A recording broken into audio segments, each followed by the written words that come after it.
Hey guys, I just got back from the National yesterday, and I thought it'd be a good idea just to kind of collect my thoughts. So on the plane ride back, it was a couple hours. I just literally wrote out a whole document on thoughts and opinions and kind of like where the National is going to be going within the next few years, at least what I think, just talking to dealers, talking to people on the floor, and kind of just wanted to show that because in my card show vlog that's going to be out there, there's a few things. First off, I lost my voice right before the national, so I don't know how good the audio is going to be. I'm still going to obviously publish it. I might have to do some voiceovers.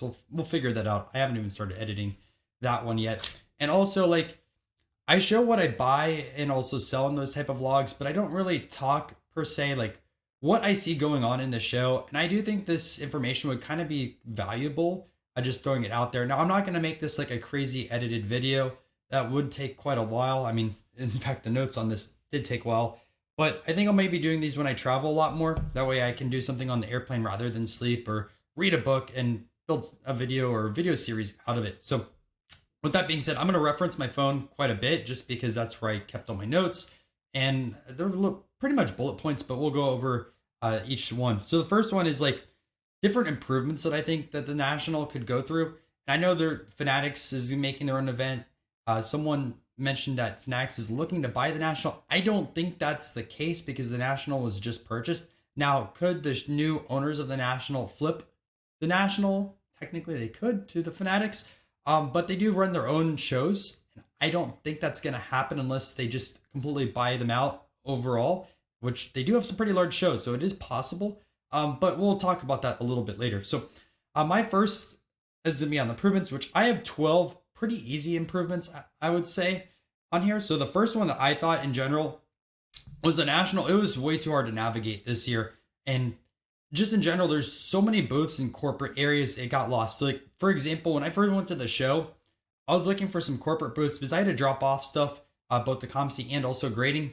And I kind of got lost because I thought everything corporate was in the middle. So like last Chicago shows, correct me if I'm wrong, but majority of the corporate was going to be in that center section. I think PSA was off to the side. But this time it felt like corporate was in three different areas. On top of that, I know they do label the rows specifically at the venue, but like it's so easy to get lost over there. And I think the best kind of approach to it is theming of different areas. I think corporate should have been clumped together all in one section. But at the same time, I think there should be different themed rooms. Now, it could go two different ways. Like one, you could theme the rooms by what a dealer has. So like you could have like a, I don't know, a pre-war room or like a 50s through 70s baseball room or anything like that. Or you could just like theme them based off of different athletes or give it like a sport name or it could be anything ideally. But just something like if you quick reference, and I know it's not plausible just due to licensing, but like let's say you have like a Michael Jordan room or a Mickey Mantle room and say, oh, I'm a dealer or my booth is at the Mickey Mantle room or oh, meet me in the Mickey Mantle room. It'd be so much easier than saying, oh, meet me at booth 1352, which by the way, the booth numbers are kind of hard to tell at times. And then you have to look around and figure out what row you're at and then figure out where 1352 is. And at least in my opinion, again, the personal opinion, I think it was very tough to find specific rows and everything like that. I just think if there was rooms or if it was like broken out, essentially, it'd be so much more easier to navigate the floor. I mean, I was trying to meet up with people multiple times on some of the days and just couldn't make it happen. So point number two is, again, more signage. So it goes back into point one, which I just talked about. Number three is kind of like a more wider variety, which kind of sounds weird for me to say because the National was very vintage focused, but honestly, it was just so much 50s through 70s baseball. I mean, it felt like a majority of the tables there always had your Mantle, your Mays, right? Your Clementes, and no offense, like those cards are good cards for a lot of collectors, but we're missing out so much. Like when I think of the National, I think everything should be represented. Like there was very little soccer there. There was very little hockey there. I mean, there's very little non-sports there. These are all things that should be there. I know there was some TCG present, I mean, especially like in the breakers area, but like at a lot of tables, there wasn't TCG. And I'm not a fan of TCG, but I think at the National, there should be a lot more TCG at the different tables, especially since it really impacts the younger demographics on that side of things. I think there needs to be a wider variety of dealers. After a while, a lot of the dealers' tables kind of look the same overall. And that's kind of, I don't know, at least for me, I just think we could really expand out and rather just have the 50s through 70s baseball almost at every single table. Next thing is like larger trade nights. So essentially, there was a crackdown on trade nights at the National. A lot of them got shut down. And I mean, people did end up trading at all the different hotels night after night, and it was slammed at all these different hotels. I know there was the one official trade night. I think it was Thursday at the National. I did not go to that. I went to a dinner instead. But it was crazy packed. I mean, there was thousands and thousands of people trading there for quite a while. I think that this needs to go a step farther. Either the National needs to build out more trade nights on site, or at the same time work with local businesses or hotels and make some themed trade nights essentially. So one trade night I wanted to go to and it got canceled was like kind of like a vintage non-sports one. I think it was like autographs and non-sports. And like I said, unfortunately got shut down, but I think we need those. And a lot of the hotel ballrooms weren't even being utilized. Someone did rent out the Lowe's ballroom and obviously promote it for himself and everything like that. And there was a lot of people there trading, at least what I've heard. I was staying at the Lowe's, but did not go to it. But I think that could be more utilized in the future, especially with all the different hotels being slammed. Different companies could rent out these hotel ballrooms and theme them. Like you could have like a vintage specific trade night. You could have a basketball or a football one or a modern one. Like there's a lot of opportunities there. There's a lot of companies in the hobby that I think would try to partner with them essentially. And again, like you have so many different restaurants and bars nearby. Let them have the opportunity to host some different events. And even like with the trade nights in general, like as soon as the show was finished every day, there was a lot of people in the lobby of just the convention center itself trading nonstop, which is honestly really cool to see. Speaking of that too, I don't know if I put this under my observations a little bit later on, but it seemed like a lot of the different dealers kind of accepted trade nights now. Like a lot of the past, a lot of vintage dealers that I've talked to hated trade nights in general, especially like people trading like off on the floor or like in the main areas. And I think a lot of them are embracing it and realizing like a few things, right? It's good to get younger demographic at card shows. Now, when I was a kid, like going to card shows, I obviously was like the only kid at shows. Everyone was much older than me. Now we have a lot of people like 14, 15, 16 years old wheeling and dealing, which is cool to see. And like at the same time, people trading like allows more liquidity, allows people to spend more money at a show if they sell a few cards or trade out of something that they couldn't move for a while. And I know a lot of the younger demo doesn't really collect yet. I think that could change over time, but again, that's a whole discussion for another day. Okay, number 5. So I know the dealers made a vote for the location, and everyone by now has probably seen that Atlantic City offered $1,000 to the dealers. I don't know if that's kind of the best approach just to have the dealers vote for a location, and here's why. I think a show is like split up, obviously, between the dealers and the people that attend the convention or the card show. I think the people that attend should also have somewhat of a voice. Now, should it be 50-50? Probably not. Should the dealers hold a little bit more weight? I agree there, but at least give like the people attending a chance to vote. And I know what you're going to say, like write-in ballots. A lot of people might say West Coast, and that's not practical. I agree with that. But when you narrow down to 3 locations, I do think people attending the show should have at least somewhat of a voice. And I mean, there's a lot of different ways that you could go through. Maybe there's ballots there that people can fill out, or like when you purchase your ticket, you have the option to say, what city would you like to see the National in 2026? I think the people attending the show should have somewhat of a voice at the same time, right? Like, dealers spend a lot of money to set up and travel there, but so do the people that go around and buy at these card shows. I know there is a large local audience that will still attend these shows, but there's so many people that fly into these shows that are dealers that can get a booth or are dealers at other shows and just didn't want to set up at the National. And I still think they should get a voice. I also don't 100% agree with giving a dealers $1,000 just to have them vote for a city. And that could be a full-on discussion for another time. Just because, and that could be, like I said, that could be a full discussion for another time. And I'm not going to edit out that mistake, but we'll keep on going through some of these different improvements and stuff like that. Next, I think the corporate booths could do a lot better job, like with the education and events. I did see that there was a few this year. Like I think some of the auction houses brought out some painters and CGC and a few other grading companies and stuff like that. They did some education side of things, but I still think it's kind of lacking in the hobby. There's so much like a discrepancy of education with here. And I do understand a lot of people join the hobby a lot, like the last few years, are obviously stuck just flipping ultra modern. They don't realize how much exists in the past. But again, education is really critical in this hobby, and I feel like it's still missing. I think either like the auction houses or the grading companies or other corporate booths could do a much better job at either like throwing events to educate people or having people out at their booths, like more celebrities and different things like that, just to create a little bit more engagement. I will go to this next point.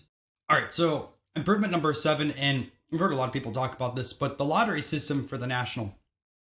So essentially, if you've been setting up at the national quite a while, I believe that you do automatically get a booth, but after that, there is a lottery system to try to get a booth at the national. Now, also the cost of a booth is $12.95. So if you think about it across 5 days, that's pretty good value, especially compared to the prices of setting up at other card shows. But this whole system needs to be reworked, especially because people do end up selling their booths. We'll talk about that a little bit later towards stuff that I heard on the floor. But I think a good idea on how to do this is I still think you should have somewhat of a legacy that's built in. Maybe it's not 100% perfect, but you should have like a legacy, but also kind of like a point system essentially. And I know the new owners of the national have the New York shows, have Philly and also Chantilly. So maybe like a point system, if you set up at those shows or other partner shows, you get a certain amount of dealer points. And if you have a certain amount of dealer points, you get more opportunity to get into like some type of raffle or a lottery for a table at the national. You could also take a look at dealers' inventory. So I'm not the person to judge inventories specifically at the national, but I felt like some of those dealers did not belong there. There's people that were selling 90s junk wax. Like, get 90s junk wax is popular for people, but you're talking about the national. You're not talking about a local card show with 30 or 40 tables. Again, you're talking about the national. The 90s junk wax does not belong at the national. And that's all I'm going to say on that. Again, I don't like fully judging inventories, but I feel like there were some dealers that definitely did not belong there, that belong more at like the local card show level. And there's nothing wrong with saying that, because like I wouldn't even feel comfortable myself setting up at the national with the inventory that I have. And I do have some good inventory. I'm not going to obviously sell my PC stuff, but I just don't think I would belong setting up there. And there's a lot of dealers there that I don't think should have set up. There's other dealers that couldn't get a table at the national that I think would have a better job setting up and showing off kind of their inventory and cards that they have for sale.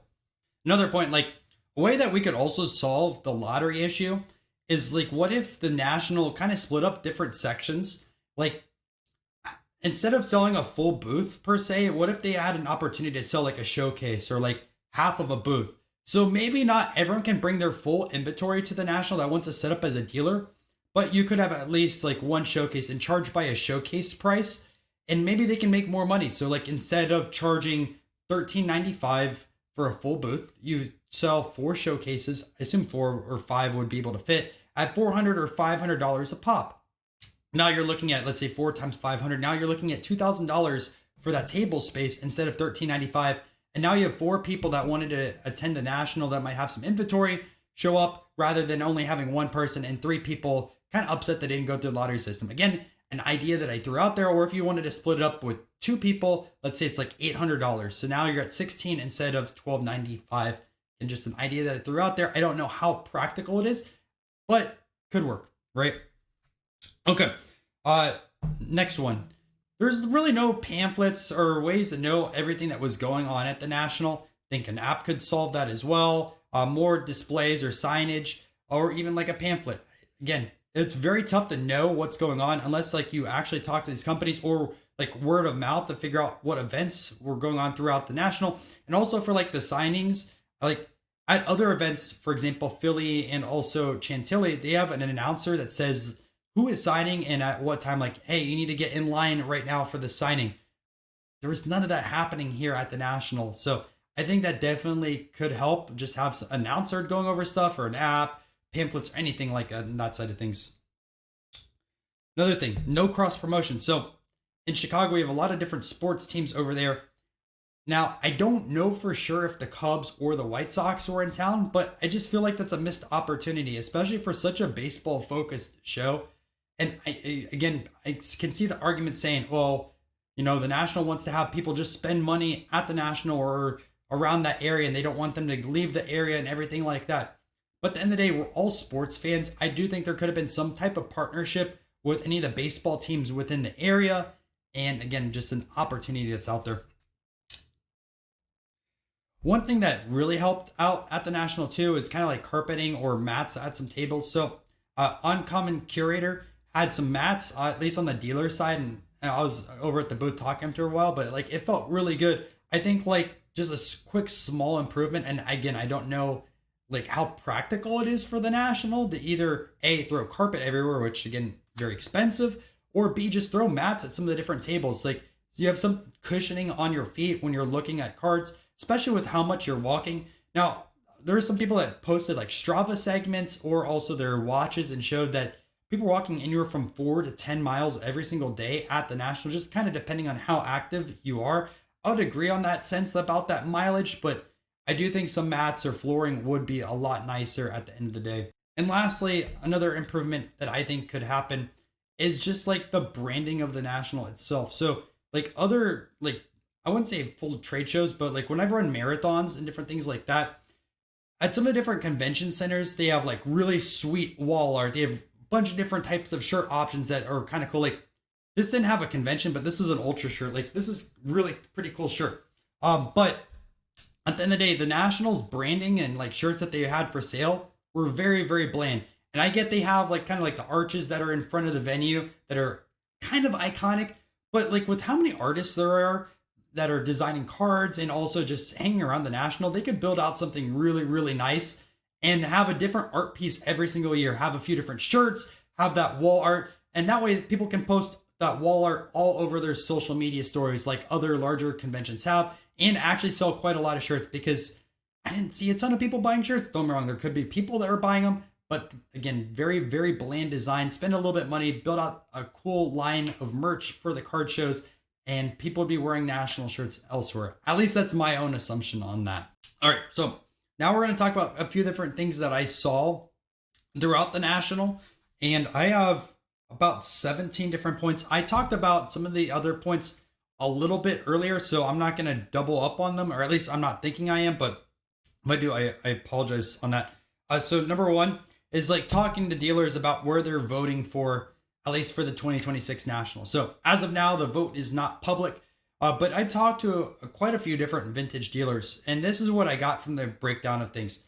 Number one, the people that are going to be voting for Atlantic City are in the Northeast. The $1,000 isn't making a big impact for a lot of different dealers, and it might be confused on that, but you have to think about the overall cost. If you're going to be staying at a hotel in Atlantic City, you're going to be paying a couple $100s a night. So that $1,000 will bleed dry a little bit more.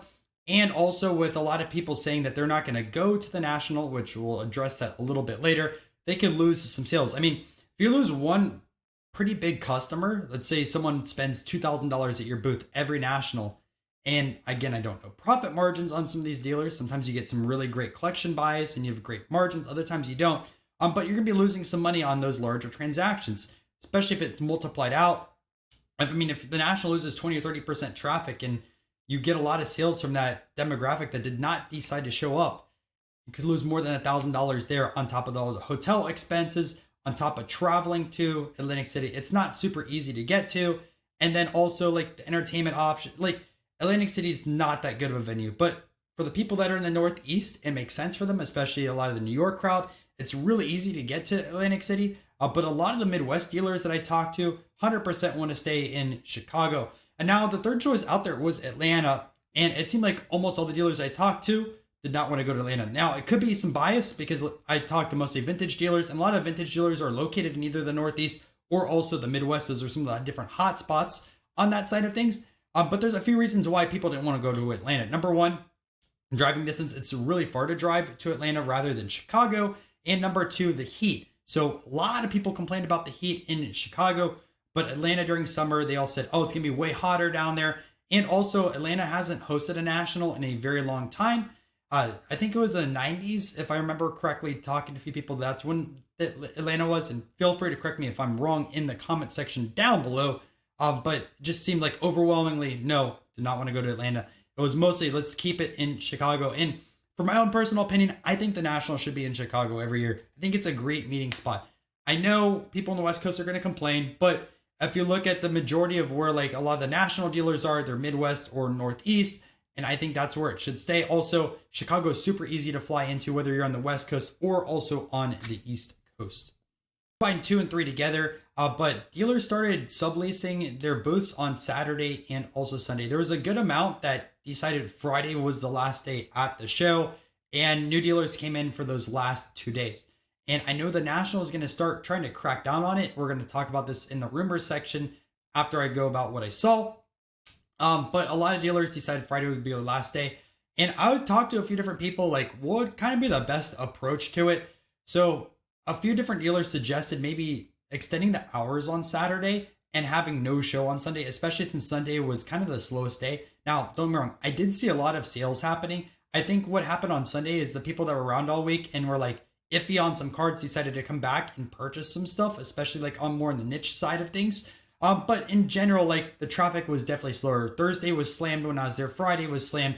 Saturday, in my opinion, was still really, really strong crowd, although it wasn't as strong as Thursday and Friday. But Sunday was well slower. I do think extending those hours could remedy that situation, have a lot more people come on Saturday, and would stop that subleasing situation. Now, talking to both vintage and modern dealers, a lot of them said this was their best show since 2021. Both on the sales and number of customers, which is actually really, really good to see.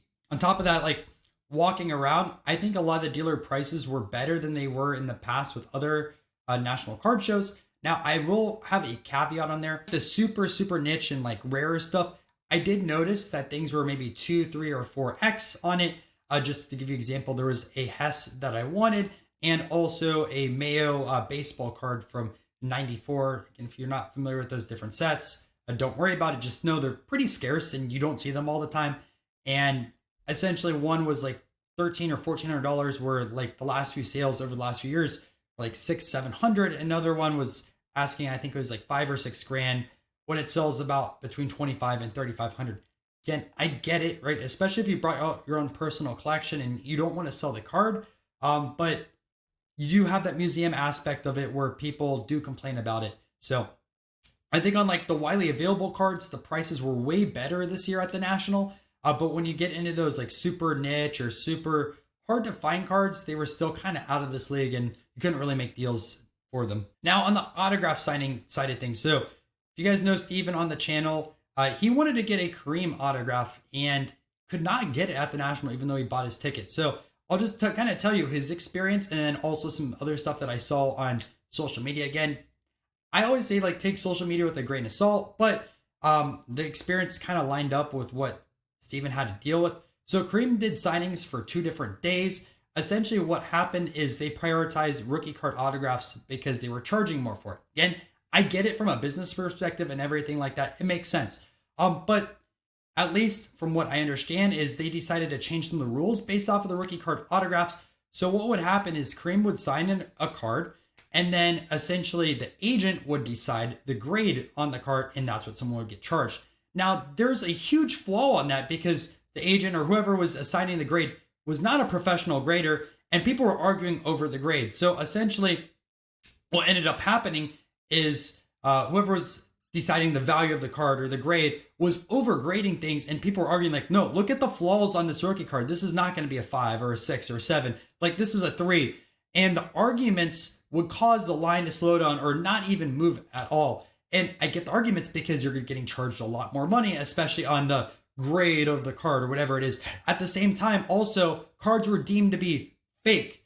And again, I was not there, so I could not tell the authenticity of the card. But someone cracked out a card and because it was too centered, the card was fake.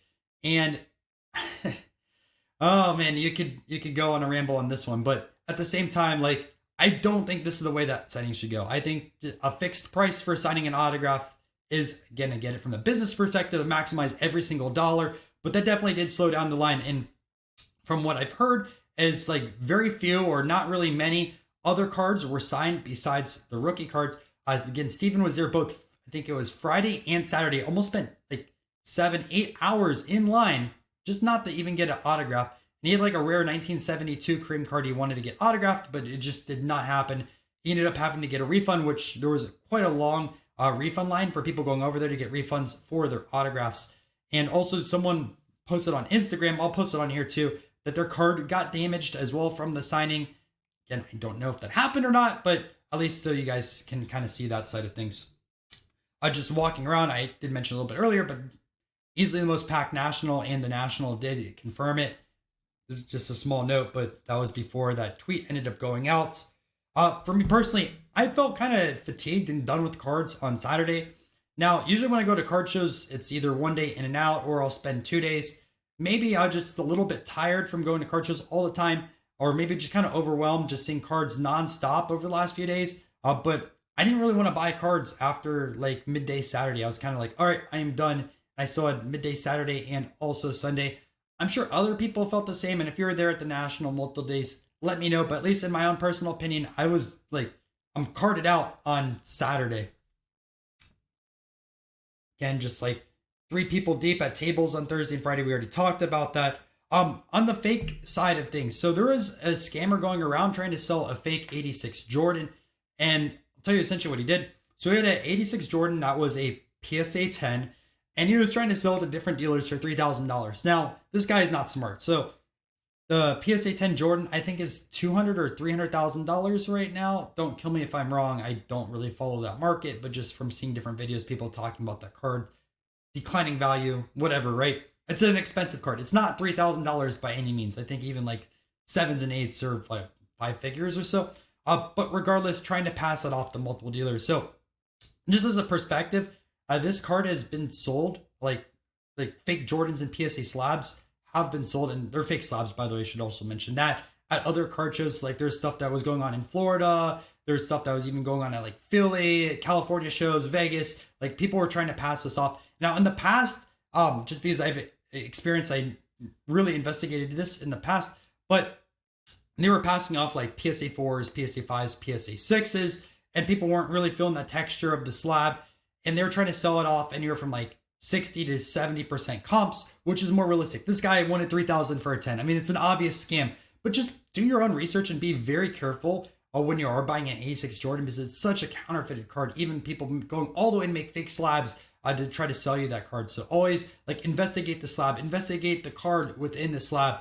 If you're spending thousands of dollars on a card, try to make sure it's authentic, both the slab and also the card inside. I get like the National, you're going to be overwhelmed, but especially when you're going on like a highly counterfeited card like that, just make sure to do your own research. All right, so next point. And I think a few people saw this on social media, but the new owners of the National were shadowing this year. So I know one of the owners, Jimmy, he runs the New York show. He actually sets up with a dealer that I've done quite a lot of deals with, Uncle Dick. Uncle Dick's a legendary dealer, used to be out of like Georgia, Beckett magazines and different things like that, but sets up here in Florida as well. But I saw him at the National, and usually has like a pretty large setup with Jimmy. They do books. So essentially for people trying to complete sets, but they weren't there this time. Only Uncle Dick was. And he told me that they were shadowing with the old owners of the National. So getting ready for that, and obviously it's been posted all over social media now, but just wanted to throw that tidbit in there. I am excited, by the way, for the new owners, just because they do such a great job with their card shows. Another thing is, I always see this every year. People complain about, all the media crews and people vlogging at the National. I think it's a good thing. Again, I am purely biased because I do vlog and I go to card shows and different things like that. I did see people walking around with the boom mics and the cameras, people walking around like, oh, someone's recording like this and the mic's walking around and everything like that. Is it annoying? A little bit, but at the same time, it's kind of cool to see. Now, those people that had those huge camera teams, I did not know most of them. I had no idea who was even being recorded. I tried looking over and seeing like if I recognized the face, because I know most of the people in at least the YouTube card community, I wouldn't say most, but a good portion of them, did not recognize them. So maybe they're from somewhere else. Maybe they're a traditional media company, or like there's other shows that are in the progress. I know Adam Sandler is working on a movie. Maybe there's getting some B-roll for that side of things on the sports cards. I don't know, but either way, there's at least a few different camera crews walking around like that. I don't think it was like a huge deal. And I think other people agree with that. But again, feel free to put your comments down below. Point 15 on here. In my opinion, like I bought more cards from people that reached out. So like a lot of people reached out to me either on Twitter, Instagram, or email before the show saying, hey, like these are cards I'm bringing National. Let me know if you're interested in any. Made more deals that way than with dealers themselves. At least I thought I did. Now, I didn't make any deals at trade nights because I didn't go to them. I went to 2 concerts and also went to a dinner. I did stop by at the trade nights at my hotel, but it was all ultra modern there, so I didn't really care too much about it. So I did talk to 2 different grading companies, both SGC and also CGC, and they both mentioned that there was a lot of high grade vintage that was submitted at the show. And this is, I would assume this is stuff that hasn't been graded yet. And there's a lot of different thoughts on like why this is happening. So first off, with all these record sales still happening on the vintage segment, maybe people are deciding it's time to part with part of my collection and, it's time to grade my 7s or 8s or possible 9s on that side of things and sell them at auction. A lot of vintage dealers or collectors are getting a little bit older, so maybe they look at it from the side of things. Okay, this is my retirement fund. Time to sell some of these cards.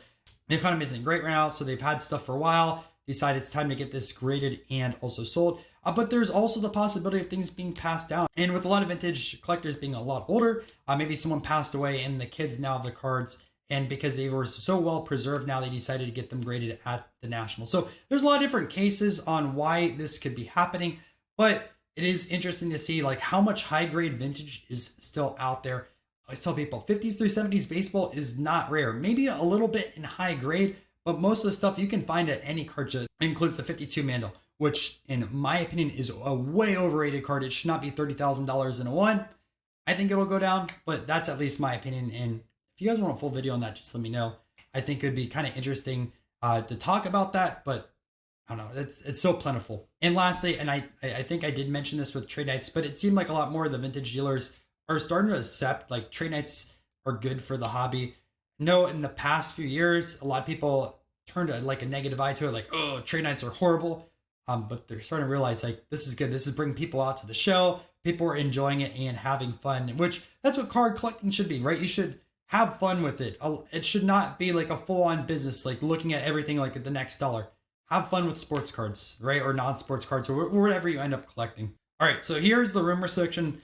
I have 9 rumors that I heard. Again, don't know if they're 100% correct, but just from talking to people. So number 1 is table prices increasing. So currently table prices are $12.95, and apparently they have not changed in like 5 or 10 years. I can't remember the exact amount of years, but they've been very steady. Now, obviously the National has expanded, the card hobby has expanded, and the table prices are going to be increasing. $12.95, at least in my opinion, is such a bargain. And there's such a long wait list to get into the National.